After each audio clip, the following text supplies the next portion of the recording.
Hello, and welcome to What is Innovation, the podcast that explores the reality of a word in danger of losing its meaning altogether. I'm your host, Jared Simmons, and I'm thrilled to be joined by Zack Oliva today. Zack has been at the helm of Oliva Gibbs since 2013, where he has steered the firm to prominence in the energy sector. His legal expertise spans contract negotiations, title issues, and asset transactions, cementing his reputation as a trusted advisor to upstream operators and oil field service companies. Zack is also the founder of Oliva Partners Management, LLC, an esteemed long-only value investment fund catering to high net worth families, showcasing his dual proficiency in legal strategy and financial stewardship. Passionate about nurturing future business leaders, he contributes actively to entrepreneurial mentorship programs and finds balance in family time, reading, travel, and his dedication to mastering jiu-jitsu. Zack, welcome to the show. Thanks for having me, Jared. I'm excited for the conversation. You have such an interesting educational background and experience background. I can't wait to hear your thoughts on innovation. So let's dive right in. What, to your mind, is innovation? Well, I think that's an interesting question, Jared. My first step usually is the dictionary. And so I went to my dictionary and I pulled out the definition of innovate, which is to address as or as if new, to introduce something as or as if new, or to affect a change in. So running a law firm, it's not typically congruent with innovation. Yeah. I actually, after I looked at the definition, I thought maybe it is a little bit more congruent because it says in one of the definitions that I pulled up, not invention. And so I thought that doing something a different way, in my mind, innovation has always been creating the iPhone or a self-driving car. To me, that's innovation. And those are inventions largely. We're not going to invent new things probably by practicing law. We do think a little differently than other law firms. And so one of the innovations that we've made at our firm has been we treat it like a business. And for a long time, there are a lot of law firms that have operated under a group of professionals sharing overhead model, which is also common, I think, in accounting firms maybe. And we really treat it like a business. We have a leadership team. We have a strategy. We have experts that we work with. We constantly reinvest in our people through different coaching programs, education classes, things like that. And so treating the law firm like a business, I have been told, though that was my intuition, is that was the move to make, but I've been told that that is innovative in the legal sector instead of just being a group of professionals that share overhead. And so we have common core values, we have a common strategy, we have our own kind of like language inside of the business about the stuff that we talk about. Right. And we take our culture quite seriously. And I think that 2% improvement, in my opinion, has been innovative in the legal industry. And another way that I heard or seen, like on LinkedIn, folks talking about innovation in legal industry, obviously has been AI. And with lawyers, there are a lot of ethical concerns. You can't put client data into ChatGPT, for example. And a few lawyers, I think, have gotten into trouble because they've used ChatGPT to write arguments, and they've taken those arguments to court. Oh, wow. And the court's clerks have found that actually this case that you're basing your entire argument off of is fictional, and ChatGPT created it, and it told you that it was real. Because it found it in some sort of training video or something, or totally fiction. Totally fiction. Oh. Yeah.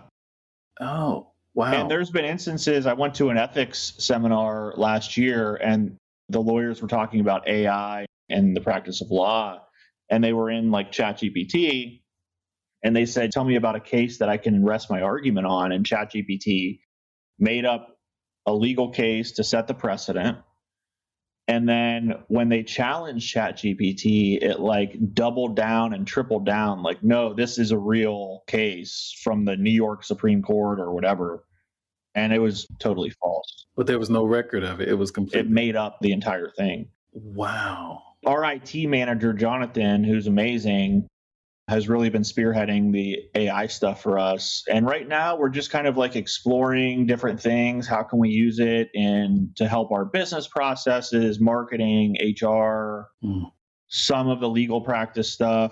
Is there some process improvement? And he recently went to a panel discussion with some of the biggest firms in Houston where they were talking about AI, and they're all talking about it and none of them are using it at all.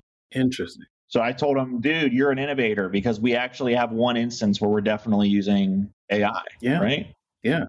So I think in some ways we're doing things a little bit differently just by treating the law firm like a business. And secondly, by looking to new technology like AI. I mean, I kind of got to a point last year where enough people talked to me about it in my network that I was like, okay, we need to sit down and we need to take this seriously. This might not be a trend. People are putting real money into this stuff. And if we want to be the best law firm in the oil and gas industry, that's going to have to include being innovative in some ways. That's well said. And I love that your view of innovation encompasses both how you work and the tools you use. So running it like a business, a lot of times people fail to see the innovation in how you operate and how you develop processes and do go about your work. And I think that creates some missed opportunities for innovation and for new ways of serving clients, serving customers, because people don't necessarily turn that innovation lens on themselves and how they go about their daily work. So thinking about a law firm like a business, I am not an attorney, but it does feel to me new and different based on my experience with law firms as a customer or as a client. So it does ring true to me. I wonder if you could kind of hypothesize a bit, wonder what different outcomes that creates for your clients. Well, we have ethical responsibilities as lawyers. And so all attorneys are governed by the ethics rules of the State Bar of Texas. In Ohio, it's a Supreme Court. In New Mexico, it's a Supreme Court. There's different governing bodies. And so you're definitely you have to be mindful and you have to always have your client's best interests in mind. So there's two avenues. That's the first avenue. The second avenue, I think, is that hopefully and I believe that it results in a better client experience for our clients. Because we're tracking things like, are we making sure that we're responding to clients' requests within a reasonable amount of time? Are we checking in with our clients on their satisfaction with our services and getting that feedback on areas to improve? Are we investing in our very talented and awesome team so that when they show up, they can show up as people who really want to be here and want to be working on the client projects? Yeah. And they're interested in the oil and gas industry and they are resourceful. If we could think about innovation almost externally for a minute, as you're talking about the oil and gas sector, I did a little work as a consultant in that sector, and I know it's very complex, it's very big, and there's a lot of capital involved, which usually creates a lot of, let's call it stagnant sort of thinking. Non-innovative thinking. We've got these assets, they're in the ground. How can we leverage these things? But lately, I was thinking about the energy sector more broadly. There has been a lot of innovation around new types of fuel, new ways of doing things. How have you seen sort of innovation change with the clients you serve in that sector? Sure. I think most of our clients are publicly traded or private equity backed oil and gas companies that are drilling or exploring in the continental United States. And so, we don't really do much offshore work. Over the last 10 or 12 years, I've seen them use data a lot more in their operations and their prospecting for new deals. In the due diligence period, they use a lot more data. It's called a data room where they go look at possible transactions. Yeah. And there's also a lot of very good software tools that have popped up over the years, tools that aggregate data from a lot of different sources. The Railroad Commission in Texas, the state regulatory bodies on oil and gas production. It aggregates data with courthouse records. Oh, wow. So they've been using data a lot more. Before 20, 30 years ago, when an oil and gas company wanted to go drill in a new project area, they would literally have to pay someone to go to the courthouse and stand in line. And if it was a hot area, there were a lot of people standing in line. Interesting. Trying to figure out who owned the land out there and what landowners did they need to get a lease from. Wow. And oftentimes, in order to do that, you have to chain title back 100 years to make sure you're getting the right person. Right. Now there are digital courthouses.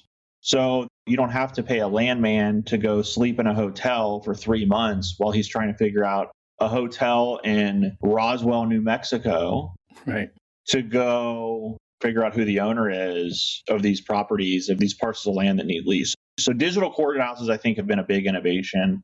Another big innovation, which sounds kind of basic, is just the spreadsheet. A lot of the work that we do involves helping oil and gas companies calculate who they need to pay in those drilling units, and it goes to the 8th decimal. Wow. And so doing it with a typewriter a long time ago, and there are still law firms that are kind of old school oil and gas law firms. They don't use spreadsheets to calculate this stuff. And sometimes you'll have like these drilling units in North Dakota, for example, that are like over 5,000 acres. And there's maybe 1,000 different mineral owners in those drilling units. And there are still kind of old school attorneys that really aren't using Excel to calculate some of these interests. Right. So they have their own system, and I'm sure it works. Right. And we find that it can be more efficient just by using spreadsheets, and that the team that we're working with at the oil and gas company, they obviously prefer the spreadsheets in the organization as well. So that has been big innovation. And I would actually argue that from what I've seen over the last 10 or 12 years, oil and gas companies today are some of the most innovative companies in the country. I mean, it's like space exploration, what they do. They're like, hey, we are past the days of being able to just stick a hole in the ground and oil producing, kind of like, you would see in Beverly Hillbillies or whatever. Right. Now it's like, hey, we're going to drill down a few miles, and then we're going to kick that well bore out horizontally and drill 3 more miles and drill horizontally into these shale formations using robots and super advanced GPS, seismic, all kinds of stuff. So what the engineering teams at some of these oil and gas companies are able to do is, I mean, it's really, really innovative. Yeah. Oh, that sounds amazing. And the longer time goes on, they have to innovate more because the formations to access the oil and gas are deeper and deeper and are in tighter and tighter pockets. And so the industry, to survive, like, it literally has to continue innovating all the time. That's an interesting point that you're making there, because it does, that industry and the sort of market dynamics that surround it almost make innovation a core competency that you have to have. Oh, for sure. Yeah, absolutely. Now, do you think as these industries, as the oil and gas and energy sector, as it is evolving, and that's your client base and your clients are in that space, do you think running your firm like a business creates a competitive advantage for you in serving clients in such a dynamic space? Yeah, definitely. I think so.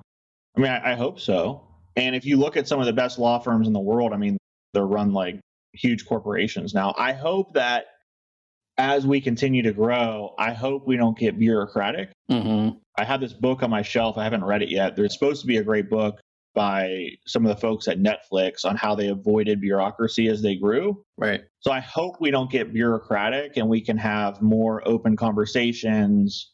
Like hell for me would kind of be like working in a company with a bunch of committees and a bunch of policies and things like that. Mm-hmm.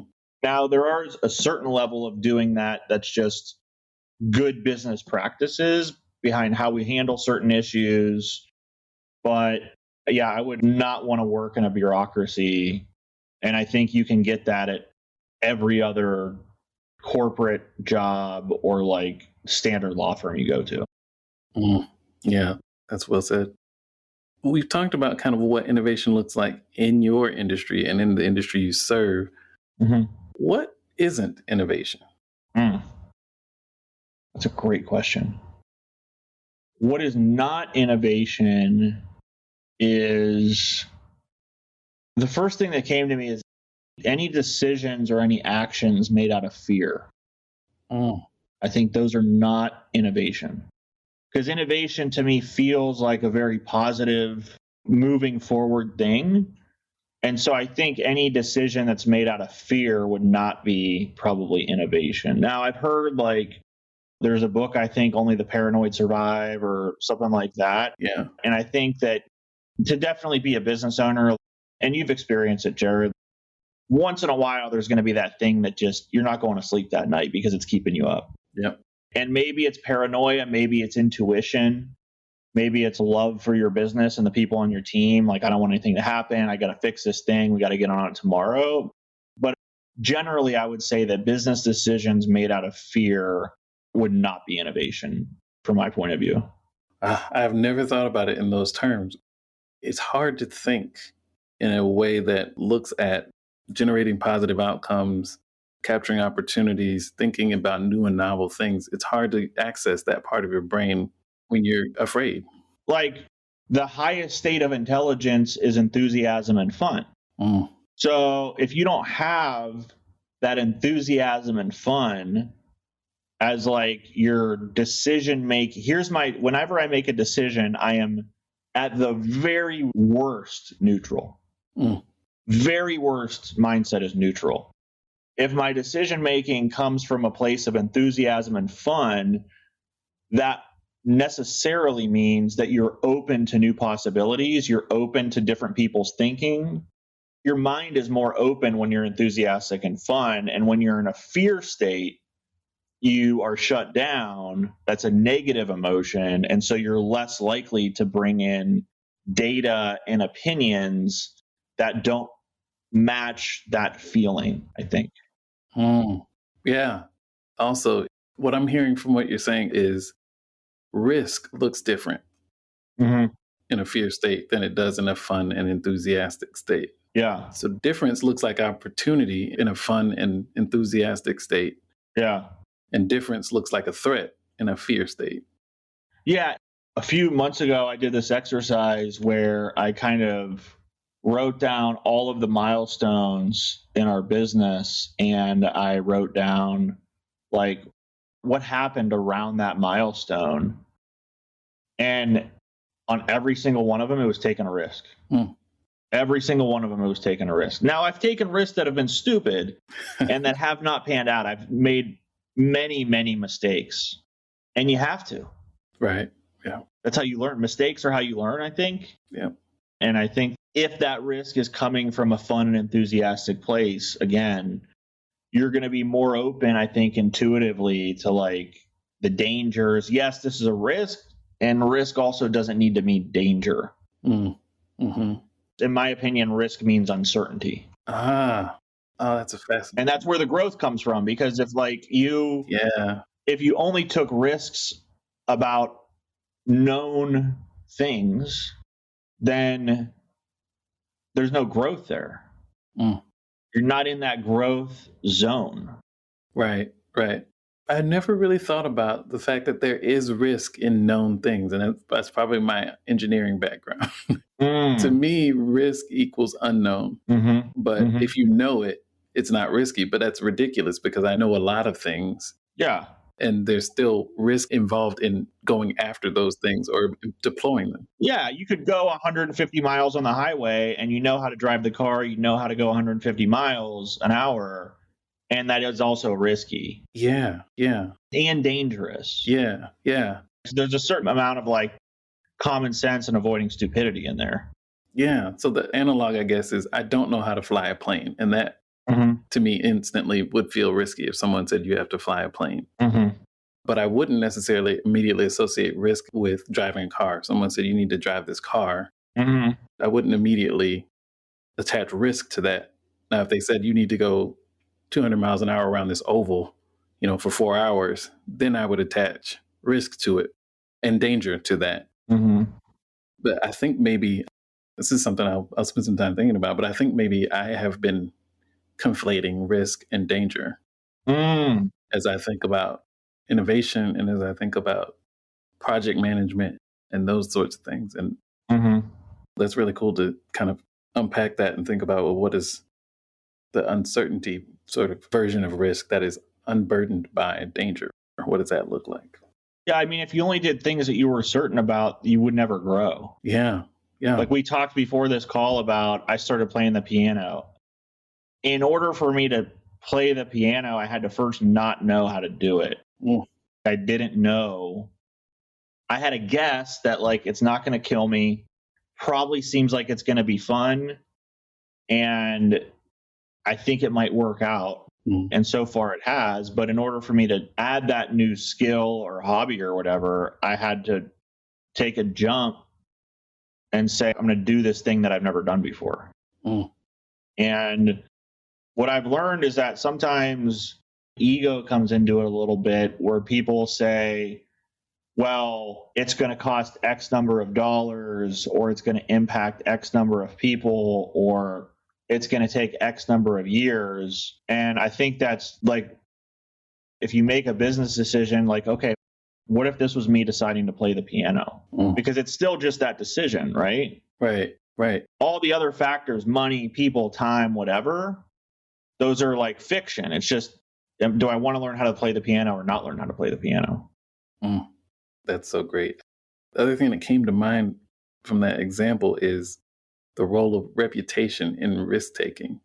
And as I think about your profession in particular, a law firm that's part anti-risk. And that's part of the core equity of a law firm is this is our reputation. Sure. How do you balance being innovative and leaning into uncertainty with protecting the hard-earned reputation that you created for yourself? Well, I think that's a really interesting question. It takes special people to work with me, and I think we've got a really special team, to be honest. I mean, I think that it takes a lot of trust, and there is a certain amount of pushback that I get even as the owner sometimes, because as lawyers, we're trained to identify risk and warn our clients about risk and advise that they take that risk into consideration. Right. And I respect everyone on the team. And I think early on, when I wanted to take business risks, when I heard that pushback, I would get defensive about it. I would get defensive about that. And now I see it as an asset. I'm like, man, how lucky am I that I get to build this business with everyone who's pointing out, here's what we need to watch out for. And those then become the stepping stones to do what I want to do. Right. So if I'm like, hey, I got this idea, and then 10 people are like, here's the 5 ways it's going to go wrong. Those are the steps to do what I want to do. Right. And it took coaching, frankly, for me to stop taking that personally and recognize it as the asset that I think that it is, that I get to work with such a talented team who have my back and want to see us succeed as a team and want to see the firm continue to grow. And they identify holes in my theories, right? Holes in my ideas. And I'm like, man, I never thought about that. Thank you so much for bringing that up. And then I drove home and I'm like, shoot, he was totally right. Yeah. It used to be frustrating for me, frankly, and that was my ego. And now I definitely see it as an asset. It's a great question, though. That's a journey, I think, for a lot of entrepreneurs, a lot of business owners, a lot of leaders in large organizations, is the journey to be able to be in charge, wield authority without ego. That's a perfect story, perfect example of it, where you're still in charge. You're still going to make the decision, Yeah. but you have the space. Well, I mean, don't get me wrong. My ego still pops up every once in a while. It has to. It has And, to. you know, I'm a recovery. I'm in recovery. Yeah, Yeah. yeah. Like I'm not a finely polished stone here. Yeah. Oh no, it's definitely a process for sure. Yeah. But that's a great example of that done well for sure. Mm-hmm. Zach, it's been a great conversation. Mm-hmm. Before I let you go, I would love to hear any advice you might have for innovators out there, both in terms of your direct experience and maybe some things that an attorney might see in this that other people might not. In my experience, I think it's been really helpful to surround myself with people who are also innovators. And they have dealt with similar issues that I have. And so they've helped me develop workarounds for that. So that's been really helpful, has been surrounding myself with other innovators and also learning to trust my gut more. And really say, you know, guys, I totally hear you on this. And I want to move this forward. Like, I think it's the right move and we got to move this forward. And so having the confidence in my own intuition, and that's been a developed skill too. That's great advice, great perspective for sure. Zack Oliva, thank you so much for spending the time today and really appreciate your insights around innovation, and particularly the concept of you running your law firm as a business and your perspective on risk, the breakdown of danger and uncertainty. I'll be thinking about that for a while. So I appreciate you sharing your thoughts. I have one more analogy if I can give it to you. Yeah, perfect. All right. So you're at the store, or you're at home, and you want to make a sandwich. And maybe the kids are out of the house for the day, and you're like, man, I haven't had a good sandwich in so long. And you realize that you're out of bread. So what do you have to do? You have to go to the grocery store to get some bread. Now, what are the possible obstacles that you might encounter along the way? Maybe you need to put gas in your car. Maybe there's someone crossing the road and it's going to slow you down a little bit. And maybe you get off on the wrong exit and you have to circle back around and get on the highway again and go to the grocery store, right? So really, when I think of decisions that some might consider risks, or when I think of taking a risk in the business or taking a chance on myself or anyone, and whenever I feel that fear start to bubble up of what if it doesn't work, money, whatever, in my head, I'm like, okay, what if I just needed to go buy some bread? Like, let me just dumb it down to that neutral of a state. Like, I'm just going to buy some bread. Yes, there's going to be stuff that's going to pop up, and I'll swerve around the old lady crossing the road, or I'll get on the exit again and I'll go back and redo it. And so that has been personally helpful for me, because I think as a business owner, your business is your baby, and you really can't go get another job. Like I tell my wife all the time, I'm pretty unhireable at this point. That is, yes. So this has to work. And so trust that intuition and just really get to that neutral state of, I'm just going to buy some bread. Jared, I really appreciate this conversation. This has been wonderful for me. Oh, likewise. And thank you for having me on. Thank you for joining us and look forward to staying in touch. Yeah, definitely. Thanks, Jared. All right. Take care.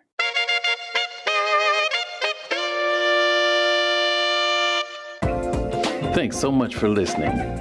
Please subscribe on your favorite podcast platform to get more insights from innovators across the world. You can also subscribe to our YouTube channel for additional content and conversation. I hope to see you there. Until next time, keep innovating, whatever that means.